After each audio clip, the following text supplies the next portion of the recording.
How you doing, Rich? I'm dandy. How are you? Real fine. Yeah. How's things in Riderwood today? Oh, looking pretty good. Yeah, a little Waiting chilly. for the red tide to hit SoFi. The but wait a minute. We're not allowed to buy tickets, right? Well, they changed that. Yeah, they did. Yeah, they did. Well, They that's changed like it. years ago. There was a place on back east in Massachusetts that decided that manhole covers would have to have a new name, so they called them person covers, and that lasted like less than a week. Yeah, I'll bet. Person covers. Well, Seattle did that, right? Seattle said, don't sell your tickets. They gotta be in the greater Seattle area. But the ticket brokers will sell to anybody. That's right. StubHub. And one other thing that I saw, so Ticketmasters, who sells the Rams tickets, the team tickets that are available, and what they use is your billing address to figure out whether they should sell them to you or not. So people are going and using PayPal, and you can't tell. Yeah. You could be next door to Sophie, or you could be, in Boston and buy those tickets, and it wouldn't make a difference. So I expect, and just because they did that, I think it made a lot of Niner fans mad. And Yeah. I think that place is gonna be a sea of red, and which is just a huge advantage and a real emotional drain, I think, on the Rams to be at that beautiful brand new stadium and have it filled with opposing fans. What do you think about that? Oh, I believe so. Have you seen the video of Stafford's wife?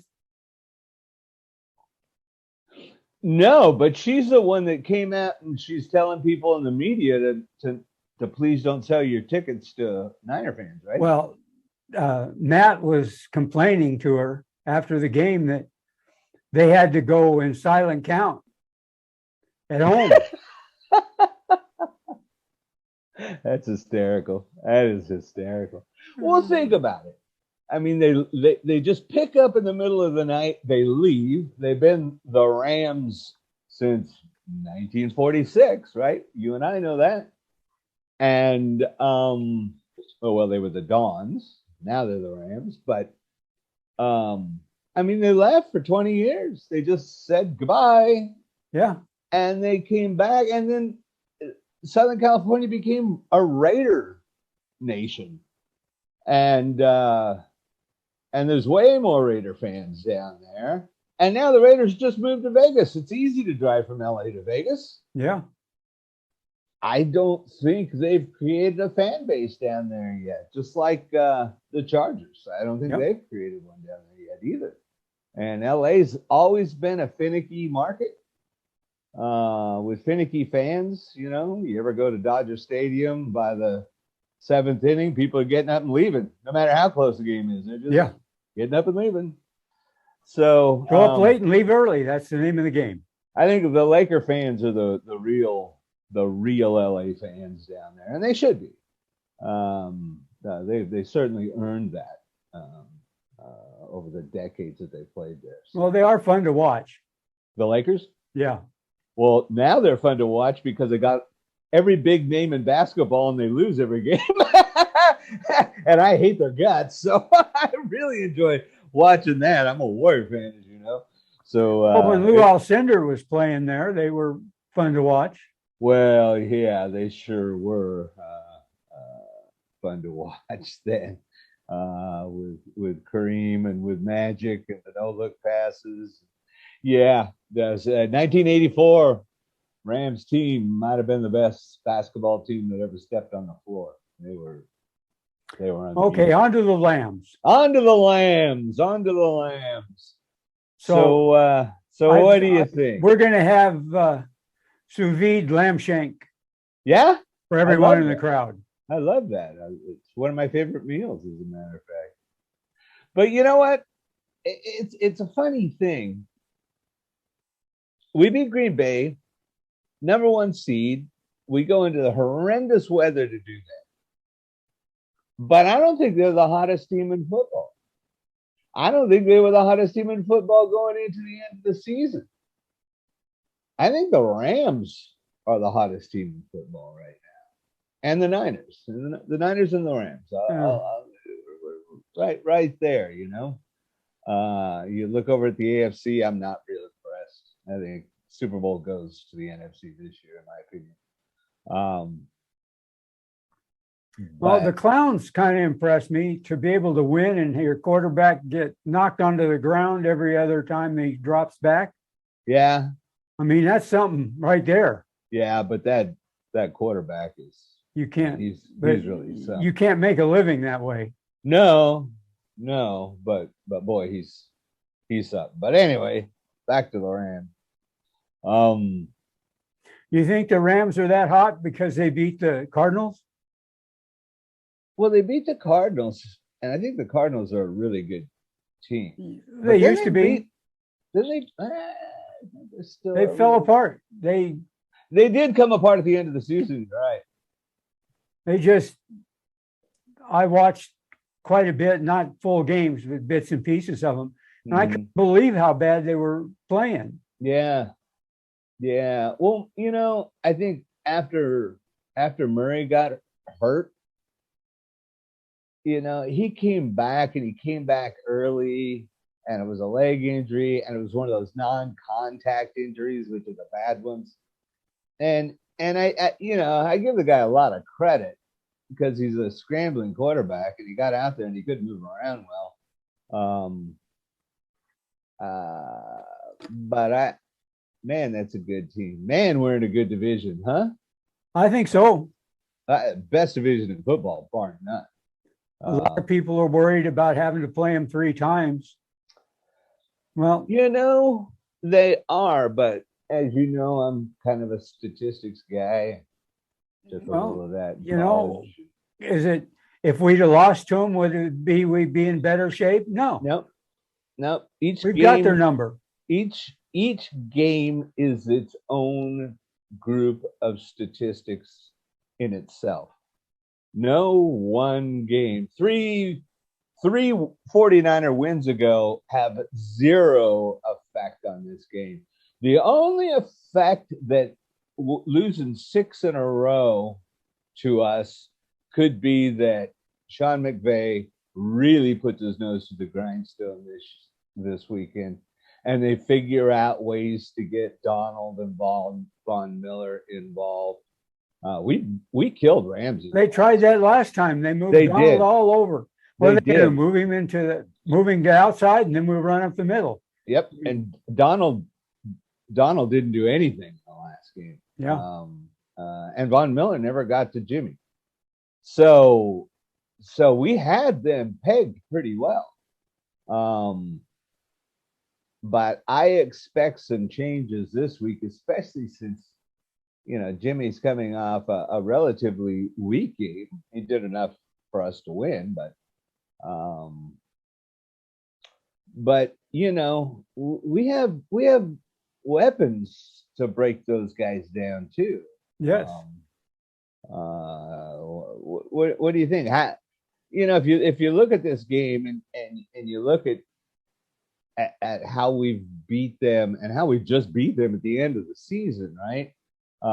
We bully balled them, which is, you know, again, we did it to another team, and it was surprising to me because on their defense, I mean, they have some real monsters.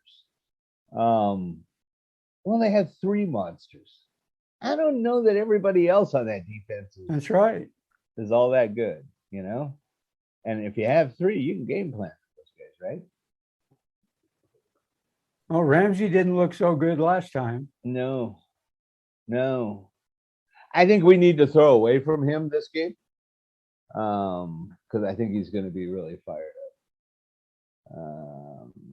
I think we need to line Debo up as a wide receiver every play and then bring him into the backfield because you know they're going to try to put Ramsey on Debo every time. Oh yeah. So then shift him into the backfield and you make their defense scramble.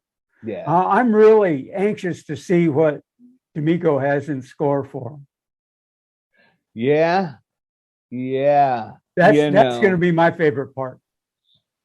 Well, I mean, we're talking about their offense is where I think their real strength is. Even though they have these superstars on defense that we just talked about, man, their offense is brutal. And actually, this last weekend kind of shows the difference between their offense and their defense, because they jumped out to a 27-3 lead. I mean, you win that game pretty easy with that score, right? And yet they allowed Brady and the Bucks to come back and tie the game. You know, Cooper Kupp had a monster game. 9 receptions for 183 yards and a touchdown. And we had a real hard time with that guy in the last game. Everybody does. That guy he's one of those guys that just gets open and knows how to get open. And by the way, he played at Eastern Washington, where our friend Kendrick Bourne played. Yes. So kind of interesting. I'm not sure if they played together. I think they may. I think they did for at least a year, if I remember right. Yeah, I think Kupp is a couple of years older than Kendrick, but that little Division II team knows how to put out some wide receivers. So,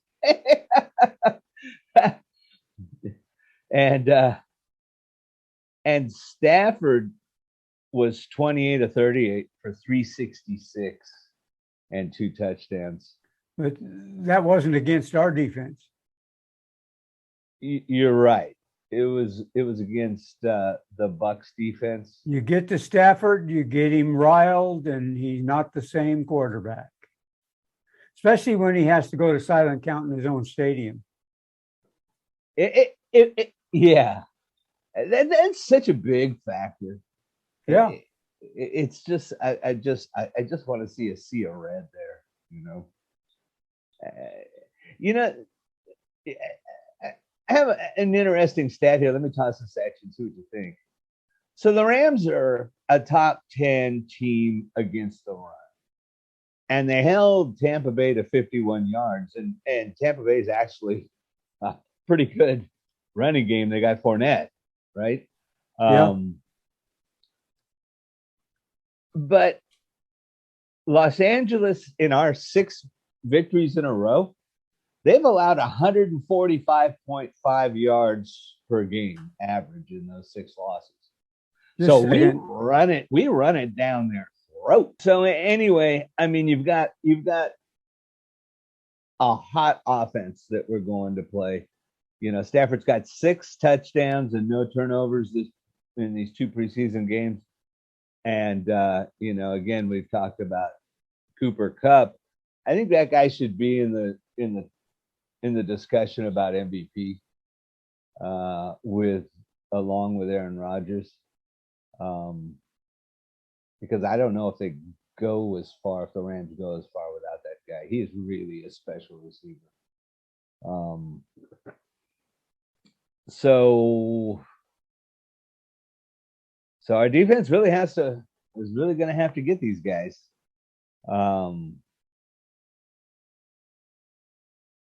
And it's interesting. The Niners are only giving up 21.5 points a game. But when the Rams score more than 21.5 games, they're 10-2. Which is kind of an interesting stat to have both numbers be the same. So what do you think, Gary? I think we got this. Do you? Yep. Tell me why.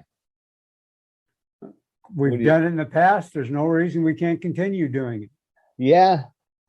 I mean, their offensive line cannot stand up to our defensive linemen. I don't think they can either. All the rotation and everything else is not going to happen. I don't think their offensive line is as good as Green Bay's offensive line, and we tore Green Bay's offensive line to shreds, and we were doing it. And I think we're going to be able to run the ball on them. We've proven we can do that. And Jimmy's not going to have receivers with ice hands. No, it's going to be great weather down there. So, yeah, it's just set up for a great NFC Championship game. I'm really excited to see this football game. I think it's going to be very, very good. But I think there's one thing that is an absolute, and that's that, the last game we were able to depend on special teams and defense alone. We can't do that in this game. We have to have a passing game. Yes. One of my offense has to step up. Yep. One of my keys to the game is that Jimmy has to throw over 250 yards. He's not a 300-yard a game passing guy, and they don't expect him. Doesn't have to be. No, he doesn't, because we got great guys that can do the for the yards after catch. Debo leads the league, so and Kittle will just give people piggyback rides. So and maybe Thomas should be ready. Thomas should be ready. Thomas will be ready, and that's going to be a lot of help. Yep, that's a big one. But the way Dante Johnson played last week is really encouraging to me. Now if he's back there and he's in the nickel, and we have our other defensive backs back there, including Thomas, man, it's going to be pretty hard to push a pass into those three guys. Yes. They're playing lights out right now since the end of the season. Really, really impressive football.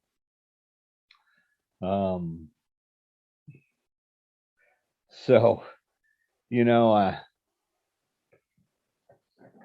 I think we can't look at what the Rams have been doing, because they've played in great weather. We're coming off a bad weather game, and of course it's going to be a low scoring game. So the Rams have had a hot quarterback, they've had a hot receiver, and their defense has just done just enough to win. And I think this sounds like the same thing you were saying before we played him in week 18. Yeah, I think it's almost exactly the same. Except I think our defense is playing better now. Yes, I do. I think they're playing better now than they were then. So I mean, the last two games since then, our defense has really, really stepped it up. And so it ought to be a fun game to watch. Oh man, I can't wait. And where are you going to watch it at, Rich? I'm going to watch it at Heathen Brewing Farrell Public House. Wow, you got it down. Look at that. Look at that. I know. From memory, too. I don't even have it written down. Well, it's harder to read than it is to remember that one. Yeah, it is. But I'm going to be down there. It's on Washington in downtown Vancouver, with a 100 or so of my best friends, Gary and who are those guys? I think they're the Vancouver Niner Empire. I believe you're right. And if you live in Vancouver, a bunch of red will be in the place. Ah, yes. Of course, there'll be an occasional gold, and there'll be some black and possibly some white. Yeah. But that's going to be a fun time down there. It should. I expect some Ram fans to be there too, but they seem to be pretty good folks when they were there. We've got a raffle that goes on. We do. Every quarter, there's drawings. We do. And at the 2-minute warning, we have a very, very nice gift for people. So in that raffle. So great food, great atmosphere, lots of people, lots of different kinds of people, whole lot of fun. It's just great. It's just a great environment to be in and watch the games. So what's your key to the game, Gary? Key to the game is to score more points than the opponent. Always has been. That is the key of the game. It's pretty simple. Yeah, it is. It's all about the scoreboard. Yeah.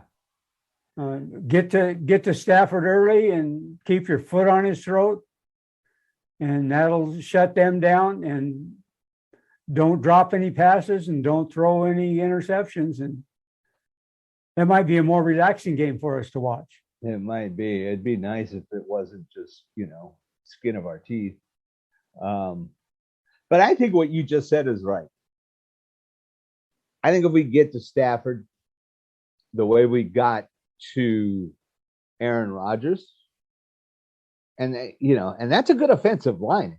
Yes. And that weather was horrible. I mean, that was Rodgers' kind of game. He should have killed us. But we got to him 5 times, and he was on the ground constantly.